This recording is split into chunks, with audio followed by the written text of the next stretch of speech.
Robert Kiyosaki कहते हैं ये करेंसी नोट मात्र एक पीस ऑफ पेपर है, just like a toilet paper, और ये कागज का टुकड़ा आपको गुलाम बनाए जा रहा है, इसलिए कभी भी इसके लिए काम मत करो बल्कि इससे काम करवाना सीखो। अब रॉबर्ट कियोसाकी के इस कोट को मैंने सुना और सोचा कि यार हमारी typical Indian middle class family में तो पैसों को, कैश को इतनी इज्जत दी जाती है और हमारे मम्मी पापा ने इतनी मेहनत सिर्फ इसलिए करी ताकि वो बहुत सारा पैसा कमा पाए, और फॉर्चुनेटली उन्होंने हमारे लिए जो कुछ भी किया वो मोर देन इनफ था। पर फिर भी एक अच्छी जॉब होने के बावजूद, हर एक पैसे का हिसाब रखने के बावजूद आखिर हम और हमारी जनरेशन अमीर क्यों नहीं बन पाई। रॉबर्ट कियोसाकी अपनी एक फेमस किताब में एक बहुत ही इंपॉर्टेंट लेसन बताते हैं। वो बोलते हैं कि उनके दो पिता थे, एक अमीर और एक गरीब। उनके जो गरीब फादर थे वो हमेशा सैलरी पर फोकस करते थे, जबकि उनके जो अमीर फादर थे वो हमेशा एसेट्स बिल्डिंग पर फोकस करते थे, और केवल सैलरी के भरोसे जीने वाले उनके गरीब फादर हमेशा गरीब ही रह गए, और एसेट बिल्डिंग की वजह से उनके अमीर फादर इतने अमीर बन गए कि पैसा उनके लिए काम करने लगा। अब मैं किस किताब की बात कर रहा हूँ आई एम श्योर आप सबको पता ही होगा, तो कमेंट करके जरूर बताएं। तो आज के इस वीडियो में मैं आपको 10 ऐसे सेफ एसेट्स बताने वाला हूँ जो आपको गरीब होने से बचाएंगे और आपके लिए पैसा कमा के भी देंगे, ताकि जो गलती आज तक हमारे पेरेंट्स करते आए हैं और हम भी शायद कर ही रहे हैं उसे हम सुधार सके। एंड बिलीव मी, इनमें से कुछ एसेट्स तो ऐसे हैं जिनके बारे में किसी ने आज तक आपको बताया भी नहीं होगा। पर उससे पहले जानते हैं कि जो हमारे पेरेंट्स थे उनकी सबसे बड़ी गलती क्या थी। वो थी बैंक्स। जी हाँ, दरअसल हमारे पेरेंट्स ने और उनके भी पेरेंट्स ने एक ही चीज सीखी कि मेहनत करो, पैसा कमाओ, अपनी जरूरतें पूरी करो और जो कुछ भी बचे वो बैंक में जाकर डाल दो। यानी मेहनत खुद करो, पसीना आपने बहाया और पैसा बैंक्स को दे दो। दरअसल बैंक्स को हम सेफ एंड सिक्योर प्लेस समझते हैं और ये एक्सपेक्ट करते हैं कि बैंक से मिलने वाला इंटरेस्ट से हमारा पैसा बढ़ जाएगा, जो कि बिल्कुल गलत है। दरअसल बैंक्स में रखा आपका पैसा सेफ नहीं है। वो 3 से 4% वाला इंटरेस्ट रेट आपको आने वाली महंगाई से नहीं बचा सकता। हर साल इन्फ्लेशन 8 से 10% से बढ़ता है और बैंक्स कितना देता है, 4%। यानी अगर आज एक चीज 100 रुपए की मिल रही है तो नेक्स्ट ईयर उसकी वैल्यू 108 रुपए हो जाएगी, पर आपके बैंक में रखे 100 रुपए सिर्फ 104 ही होंगे। यानी पैसा बढ़ेगा तो सही, पर अब क्या आप उससे वो चीज खरीद सकते हो? नहीं। और हाँ, जहाँ तक बात हो रही है सेफ्टी की, तो कैसा लगेगा कि अगर आपको मैं कहूँ कि आपके बैंक अकाउंट में जो पैसा शो हो रहा है वो सिर्फ एक नंबर है, असल में आपके बैंक में पैसा उतना पड़ा ही नहीं है। आपके डाले हुए पैसों को बैंक्स आगे उधार पे दे देता है, उससे 14 से 15% इंटरेस्ट अर्न करता है, और आपको कितना देता है, 4%। यानी वो पैसा हमेशा सिस्टम में ही घूमता रहता है, और अगर गलती से किसी बड़े डेट होल्डर ने डिफॉल्ट कर दिया तो आपको क्या मिलेगा,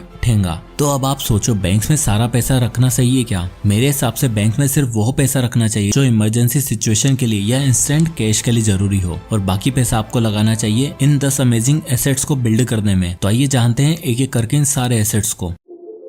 एसेट नंबर 1, लैंड। अब आखिर बैंक नहीं तो पैसा कहां पर डाले, जमीन में? जी हाँ, बिल्कुल। Invest in land. Land and real estate investment एक ऐसा सोर्स है जो आपको जल्द से जल्द फाइनेंशियली फ्री बनाने में काम आता है। अब सभी रिच लोगों का एग्जांपल देख लो, एक बिजनेस के साथ साथ उनके पास कोई ना कोई रियल एस्टेट इन्वेस्टमेंट जरूर होता है। ऐसा इसलिए क्योंकि रियल एस्टेट में इन्वेस्ट करने से आपको बहुत सारे फायदे मिलते हैं, जैसे कि टैक्स बेनिफिट, आप डेप्रिसिएशन और लोन्स के इंटरेस्ट पेमेंट की डिडक्शन ले सकते हो। प्लस में लैंड ओन करने से आपको कैपिटल एप्रिसिएशन भी मिलता है, और सबसे बड़ी चीज, बढ़ती इन्फ्लेशन के साथ आपके लैंड की वैल्यू भी बढ़ती है, तो इन्फ्लेशन की तो चिंता ही नहीं है। और तो और बाकी लोन्स के कंपैरिजन में आपको होम लोन्स भी बहुत आसानी से मिल जाता है, जिससे आप OPM यानी अदर्स पीपल मनी का यूज करके अपने लिए एक पैसिव इनकम सोर्स बना सकते हो, जिससे आपको कंटिन्यूअस कैश आता रहेगा। इंडिया में टाटा और अडानी अपने बिजनेस के साथ साथ रियल एस्टेट में भी इन्वेस्ट करते हैं, और अभी रिसेंटली आपने सुना होगा बहुत से लोगों ने यूपी के अयोध्या में लैंड परचेज किए हैं, क्योंकि लैंड लिटरली बैठे बैठे आपको अमीर बना सकता है। पर एक सबसे बड़ा सवाल आता है कि लैंड में तो बहुत पैसा लगता है और हमारे पास तो पैसा है नहीं। तो आपके लिए आता है एसेट नंबर 2,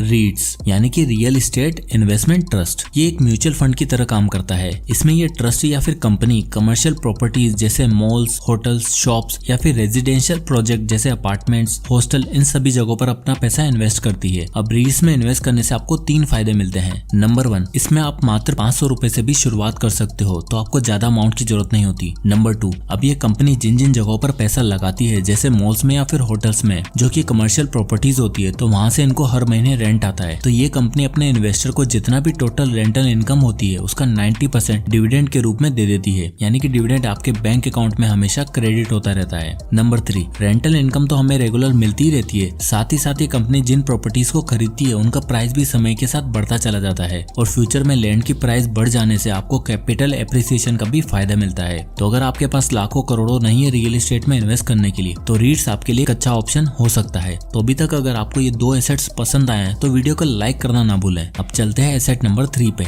लाइसेंसिंग। लाइसेंसिंग का मतलब है एक ऐसा एग्रीमेंट जिसमें आपके द्वारा बनाया गया कोई भी डिजाइन, आर्ट, टेक्नोलॉजी या फिर प्रोडक्ट आप किसी दूसरे को दे देते हो और बदले में उसकी सेल्स का कुछ परसेंटेज कमीशन अर्न करते हो। जैसे कि मई 2018 में नेस्ले और स्टारबक्स ने $7.5 बिलियन की एक डील करी, जिसमें नेस्ले ने $7.5 बिलियन के कैश के बदले में स्टारबक्स से उसके एक्सक्लूसिव राइट्स खरीदे ताकि वह स्टारबक्स के प्रोडक्ट जैसे कि कॉफी और टी बीन्स को वर्ल्ड वाइड बेच सके और इसके बदले में स्टारबक्स को टोटल सेल्स का भी कुछ कमीशन मिलेगा, यानी कि $7.5 बिलियन तो सही, साथ में कुछ कमीशन भी। ठीक इसी तरह माइक्रोसॉफ्ट हर कंप्यूटर कंपनी के साथ लाइसेंस एग्रीमेंट करता है क्योंकि विंडोज सॉफ्टवेयर ही उनका है, जिससे उन्हें डील का तो पैसा मिलता ही है, साथ में हर सेल्स पर रॉयल्टी भी मिलती है। अब ये तो बड़ी बड़ी कंपनीज की बात हो गई, पर आप अपने आप कोई ऐसा आर्ट या कोई ऐसा प्रोडक्ट बना सकते हो। जैसे स्टीफन की नाम के एक आदमी ने माइकल जॉर्डन का एक वॉल बॉल बनाया था और एक कंपनी को बेचा, जिससे उन्हें 10 सालों तक हर साल 70 लाख रुपए मिले। और मजे की बात तो ये है कि इस डिजाइन को बनाने में उन्होंने सिर्फ $20 से $30 ही खर्च किए थे। तो अगर आप भी कुछ ऐसा प्रोडक्ट या डिजाइन बना सकते हो तो आप भी लाइसेंसिंग के थ्रू उससे लाखों रुपए कमा सकते हो। अब आता है asset number 4, flip products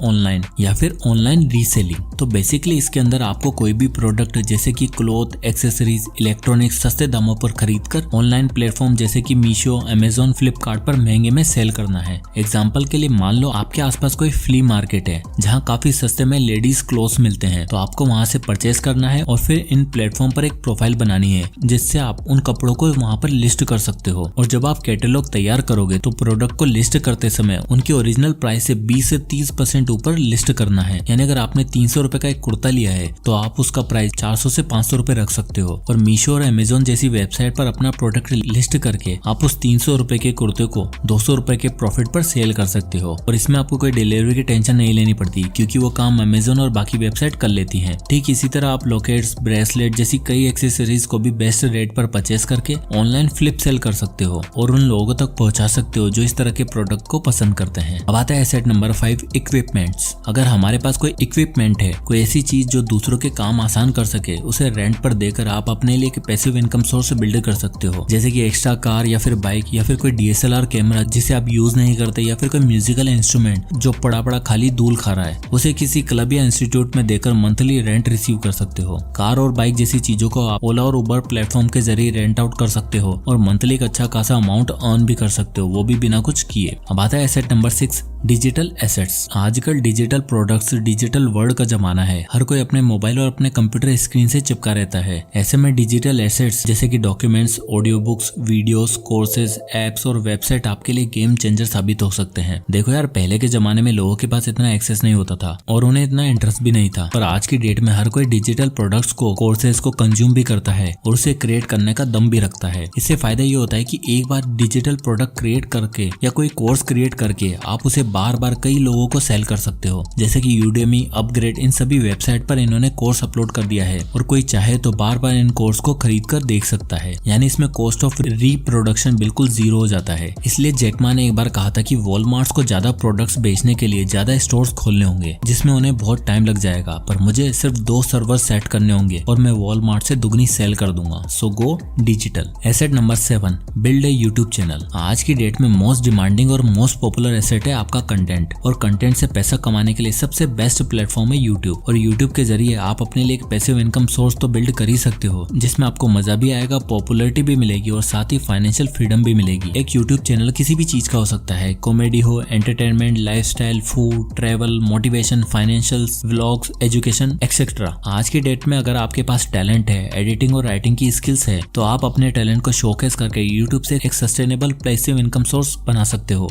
YouTube से आप 2 तरह से पैसे कमा सकते हो। पहला तो एडसेंस, जो हर महीने यूट्यूब आपको देता है अगर आपके चैनल पर ठीक ठाक व्यूज आना स्टार्ट हो जाते हैं। और दूसरा है ब्रांड डील्स और कोलैबोरेशंस, यानी जब आपके चैनल की रीच बढ़ जाएगी तब अच्छे अच्छे ब्रांड्स आपके पास आएंगे और आप उनके प्रोडक्ट को प्रमोट करके एक अच्छी इनकम जनरेट कर सकते हो और कितना भी कमा सकते हो, उसकी कोई लिमिट ही नहीं है। और ये इकलौता ऐसा एसेट है जिसने इंडिया में सच में बहुत से लोगों को करोड़पति बनाया है, क्योंकि अच्छी अच्छी जॉब में भी लोग इतना नहीं कमा पाते जितना आजकल यूट्यूबर्स कमा रहे हैं। अब आता है एसेट नंबर 8, कमोडिटीज। देखो यार, कई बार ना लाइफ में ऐसी सिचुएशन आ जाती है जब हमें लगता है कि पैसा ही सब कुछ नहीं होता। जिंदा रहने के लिए, अच्छी लाइफस्टाइल जीने के लिए हमें कमोडिटीज की भी जरूरत होती है। जैसे कोविड कोविड वाले टाइम का एग्जांपल ही देख लो। लोगों ने 100 रुपए देकर भी सैनिटाइजर और मास्क खरीदे, 200 रुपए किलो टमाटर भी खरीदे। क्यों? क्योंकि कहीं ना कहीं कमोडिटीज की वैल्यू कैश से ज्यादा है और रिच लोग इस बात को भली भांति समझते हैं, इसलिए वो गोल्ड, स्टील, ऑयल जैसे कमोडिटीज में खूब पैसा इन्वेस्ट करते हैं। रॉबर्ट कियोसाकी खुद भी कमोडिटीज को ज्यादा प्रेफर करते हैं as compare to cash. Gold इन सब में एक ऐसी प्रेशियस कमोडिटी है जो आपकी लाइफ को बहुत हद तक आसान बना सकती है, इसलिए करंट सिनेरियो में बाकी चीजों के साथ साथ कमोडिटीज में इन्वेस्ट करना आपका सबसे बेस्ट ऑप्शन हो सकता है। अब आता है एसेट नंबर 9, एफिलिएट मार्केटिंग। अगर आप मार्केटिंग में अच्छे हो पर आपके पास आपका खुद का कोई प्रोडक्ट नहीं है तो आप पहले दूसरी कंपनीज और दूसरे प्रोडक्ट के लिए मार्केटिंग कर सकते हो और बदले में एक फीस चार्ज कर सकते हो। अब जैसे मान लो आपको स्टॉक से म्यूचुअल फंड में इन्वेस्ट करना है तो आपके पास एक डीमेट अकाउंट होना चाहिए। अगर आप इस वीडियो के डिस्क्रिप्शन या फर्स्ट कमेंट में जाओगे तो आपको एक डीमेट अकाउंट ओपन करने का लिंक मिलेगा जो आपके लिए तो बिल्कुल फ्री है, इसमें आपको कोई पैसा या कमीशन नहीं देना। और अगर आप मेरे इस लिंक से जाकर डीमेट अकाउंट ओपन करते हो तो बदले में मुझे कुछ एफिलिएट इनकम होगी। तो इस तरह अगर आपके पास भी ऑडियंस इकट्ठा हो जाती है तो आप भी एफिलिएट इनकम के थ्रू ठीक ठाक सा पैसा बना सकते हो। अब आता है asset number 10, index fund. At last और मेरा फेवरेट इंडेक्स फंड। अपनी वेल्थ को इंक्रीज करने के लिए हर इंसान चाहता है कि वो देश की बेस्ट से बेस्ट कंपनी में पैसा इन्वेस्ट करे और वहीं पर आता है इंडेक्स फंड जिसमें देश की टॉप 50 कंपनी लिस्टेड होती है। और रिच माइंडसेट वाले लोग इस बात को अच्छे से जानते हैं कि अपने काम के साथ साथ अगर कोई चीज हमें अमीर बना सकती है तो वह है अदर्स पीपल टाइम, यानी पैसा आपका पर मेहनत दूसरों की और मुनाफा भी आपका। मिस्टर कुकरेजा इस बात को बहुत ही जल्दी समझ गए थे कि जॉब के साथ साथ अगर इंडेक्स फंड में इन्वेस्ट किया जाए तो एक लंबे टाइम के बाद अच्छे रिजल्ट मिलेंगे, पर उन्हें ये भरोसा नहीं था कि ये इन्वेस्टमेंट बढ़ती इन्फ्लेशन को बीट भी कर पाएगा या फिर नहीं। तो पहले कुछ टाइम तक उन्होंने 6000 रुपए महीना SIP के थ्रू इन्वेस्ट करना शुरू किया और उन्होंने पाया कि इस इन्वेस्टमेंट पर तो उन्हें 13% तक का रिटर्न मिल रहा है जो इन्फ्लेशन को आराम से बीट कर सकते थे। इसलिए अब उन्होंने बैंक में लिमिटेड पैसा रखते हुए महीने के 15,000 रुपए इन्वेस्ट करना शुरू किया। तो अगर मिस्टर कुकरेजा सिर्फ 15,000 की SIP 20 सालों के लिए करते हैं जहाँ उन्हें 13% का रिटर्न मिलता है तो आप देख सकते हो कि उनकी वेल्थ 20 सालों बाद 1,71,82,787 रुपए हो जाएगी। बट यहाँ पर कई सवाल आते हैं कि कौन सा इंडेक्स फंड चूज किया जाए, हमसे कोई गलती ना हो जाए और किन किन बातों का ध्यान रखना चाहिए SIP शुरू करते समय। और अगर आपके भी यही सारे सवाल हैं तो ये राइट वाला वीडियो देखना ना भूलें। इसमें मैंने अच्छे से बताया कि आपको कैसे फंड चूज करना है और अपनी SIP शुरू करने से पहले इस वीडियो को जरूर देख लें। इस वीडियो का लिंक मैं आपको डिस्क्रिप्शन में भी दे दूंगा। तो मिलते हैं नेक्स्ट वीडियो में, तब तक के लिए जय हिंद।